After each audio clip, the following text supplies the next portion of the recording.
Yogi, Yiddish Glick.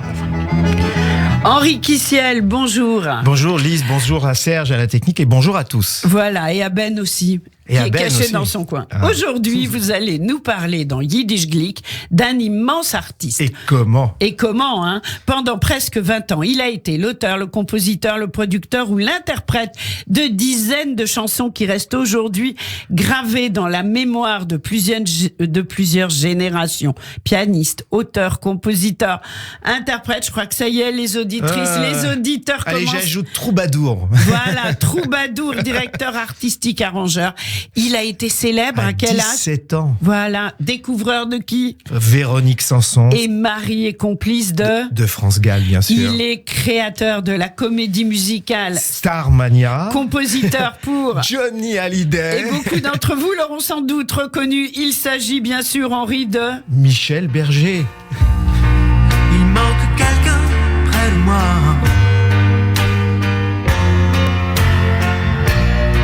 Je me retourne, tout le monde est là.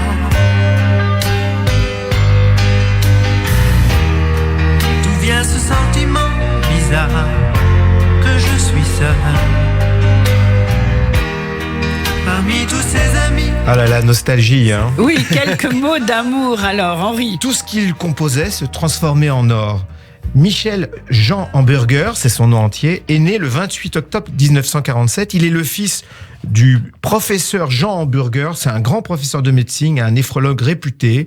Il est académicien, de l'Académie des sciences, mais académie aussi. Et c'est le fils aussi d'Annette Haas, une concertiste. Lui, le père est d'origine d'Europe de l'Est et la maman d'une famille juive aussi de Genève.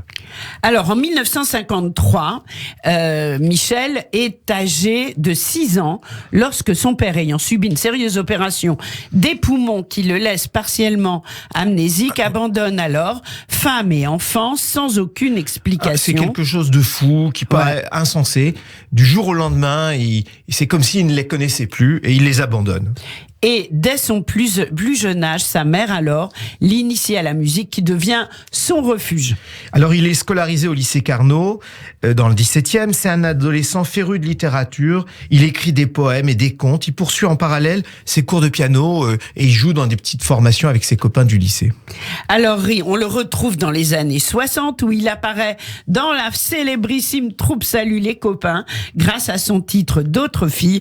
Il est remarqué pour sa musicalité. On ne lui demande pas encore de chanter, mais il est engagé chez EMI pour être directeur artistique alors qu'il est encore étudiant. Ah oui, c'est un tout jeune homme et je crois même qu'il est lycéen. Il va faire une rencontre déterminante dans ces années-là avec une jeune personne très douée, la jeune et jolie Véronique Sanson, qu'il considère comme son égale musicale, avec laquelle il va partager l'amour de la musique et très vite une vie sentimentale pendant plus de 4 ans. C'est l'amour fou, très fusionnel.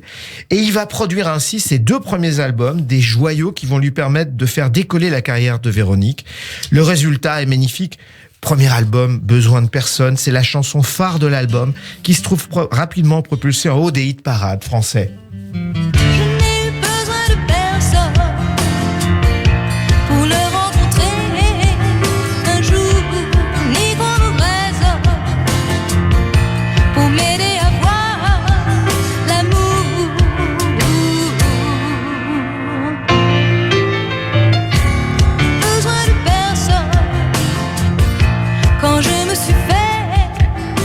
Véronique Sanson, bien quelle sûr. Quelle belle chanson. L'album est à réécouter en permanence. Oui. C'est un joyau. Oui, c'est vrai. Besoin de personne. Cependant, la jeune Véronique Sanson tombe sous le charme de Christopher Stills. Vous vous souvenez, c'était les Crosby, Stills, Nash & Young pour ceux qui connaissent Woodstock. Bien sûr, oui, je connais un peu. Et quitte soudainement Michel Berger.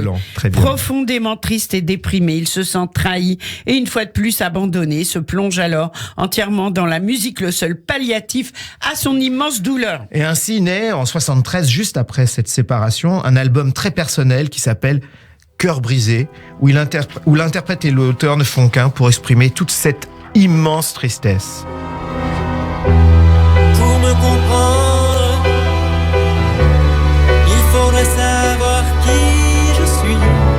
Pour me comprendre,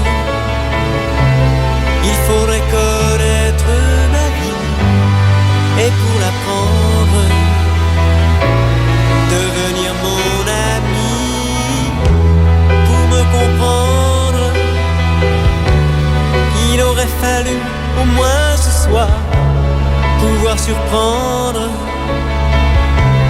le chemin d'un de mes regards. D'ailleurs, cette chanson était déchirante et comme vous le savez, Véronique Sanson et lui vont se faire une espèce de dialogue avec des réponses dans chacune de leurs chansons, C'est vrai. quasiment toute leur vie. Alors en 1973, alors qu'il est très mal, il y a une jeune artiste qui a beaucoup de succès, Françoise Hardy, qui tape à sa porte. Elle est en quête d'un second souffle pour sa carrière et cette collaboration va donner naissance à un des monuments de la chanson française, Message personnel. Michel en écrit les paroles et elle compose la musique. Et il demande à Françoise, au dernier moment, de s'impliquer en écrivant un texte qu'elle va réciter au début du morceau. Tout le monde se souvient. Et ça va la propulser au panthéon de la musique, dans une autre catégorie, j'allais dire, de gens qui la suivent. Que tu m'aimes, ne crois pas que tes souvenirs me gênent. Écho, jusqu'à peine haleine, viens me retrouver. Si tu crois un jour que tu m'aimes, et si ce jour-là tu as de la peine à trouver où tous ces chemins te mènent, viens me retrouver. Si le dégoût de la vie... Aïe, aïe, aïe. Message personnel. Là encore, voilà. on sait très bien à qui ça s'adressait cette idée. Et il faut écouter la version, bien sûr, de Françoise Hardy, où Bien elle a un sûr, long qui est monologue. magnifique, oui. Alors en 75, la jeune chanteuse France Gall lui demande également, donc il avait du succès quand même oui, auprès avec des tout le jeunes monde. chanteuses, lui demande de travailler avec elle et de lui faire un album après Il n'était pas quelques... très chaud au début. Hein. Non, c'est vrai. Après quelques refus et une certaine réticence face à cette chanteuse d'Eurovision. Poupée de cire, poupée de sens, Bah souvenez-vous. oui, faut dire, Gainsbourg l'avait un Et les peu sucettes à plombé. l'anille. Oui. Michel Berger finit par accepter. Et ils travaillent ensemble, beaucoup d'ailleurs, et les deux artistes vont aussi tomber amoureux. Le premier 45 tours issu de cette collaboration va s'intituler rien de moins que La Déclaration. Quelques mois plus tard, ils se marient à la mairie du 16e arrondissement de Paris. Quand je suis seule et que je peux rêver, je rêve que je suis dans tes bras. Je rêve que je te fais tout part. Une déclaration, ma déclaration. Quand je suis seule, que je peux inventer, que tu es là. Et comme d'habitude, bien sûr, Lise chante. Bah oui, comment ne pas chanter en même temps? Vraiment, quelle belle chanson. Et depuis des années, Michel Berger a l'ambition de faire une comédie musicale. Il en rêve depuis longtemps. Il va alors chercher une plume québécoise pour ce projet fou, l'immense Luc Plamondon. Et ensemble, ils vont créer un univers psychédélique et unique, Starmania, avec la participation de tous ces artistes de cette époque, France Gall, Daniel Balavoine, Diane Dufresne ou encore Fabienne Thibault. Pourquoi je vis, pourquoi je meurs, C'était. pourquoi je ris, pourquoi je pleure. Voici le SOS d'un terrien en détresse. J'ai jamais eu les pieds sur terre.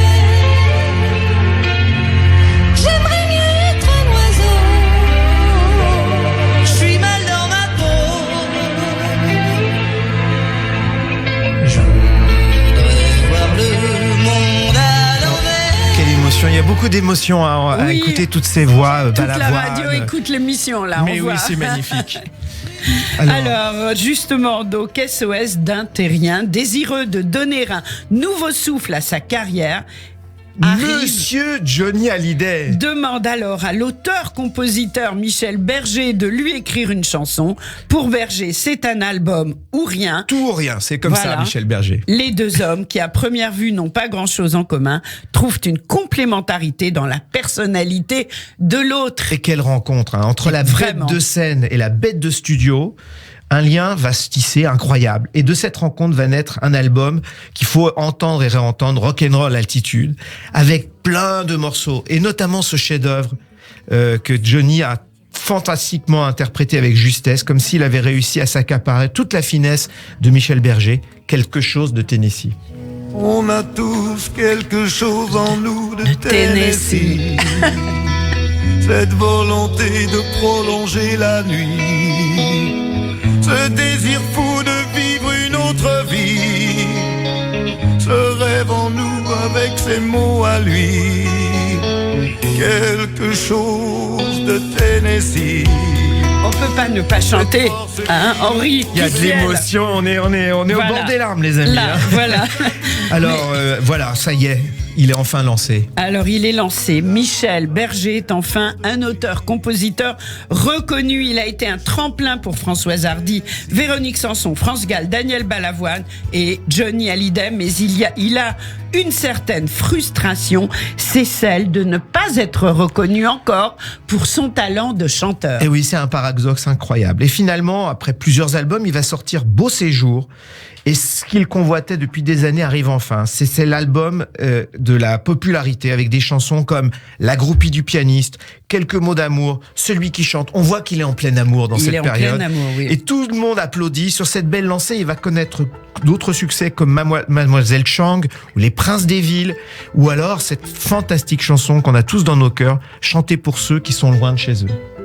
Celui-là passe toute la nuit à regarder les étoiles, en pensant qu'au bout du monde, y a quelqu'un qui pense à lui.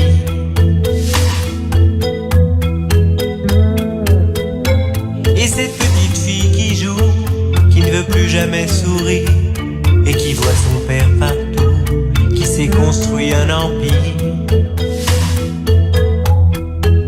Où qu'ils aillent, ils sont tristes à la fête, où qu'ils aillent. Ils sont seuls dans leur tête. Je veux chanter pour ceux qui sont loin de chez eux. C'est une très belle chanson. Oui, et tellement actuelle. Alors en 1990, ça y est, là il est au sommet de sa carrière, il est heureux. Je vais passer sur ces épreuves terribles. La mort de son frère, la maladie, la mucoviscidose de sa fille, c'est épouvantable. Là, il a vécu des épreuves terribles. Et en 90, il va tenter une nouvelle expérience de comédie musicale avec La légende de Jimmy. Là encore, des tubes magnifiques. Il va sortir son dernier album solo qui contient Le Paradis Blanc. En 92, France Gall lui demande de faire un album avec lui en duo. Et on va y retrouver des très belles chansons comme Superficiel et léger ou encore Laisser passer les rêves. Et cet opus sera leur dernier album. 2 mois après la sortie de l'album, le 2 août 92, ils décèdent à Ramatuelle dans leur maison de vacances d'une crise cardiaque. Oui, et Michel Berger n'avait que 44 ans. Entré à pas feutré dans le monde de la variété, Michel Berger avait su se rendre indispensable, et il nous manque à tous. L'art de la chanson avait pris toute son importance avec lui et permis à de nombreux interprètes d'accéder à son univers sensible, secret, subtil et tellement riche. Et on se quitte sur Les Paradis Blancs. Oui, une chanson presque prophétique, c'est terrible. C'est terrible, mais c'est tellement beau. C'est Michel Berger. Merci de nous avoir rappelé sa carrière, Henri Kissiel, et on se retrouve très vite pour un nouveau Yiddish Glick. Merci.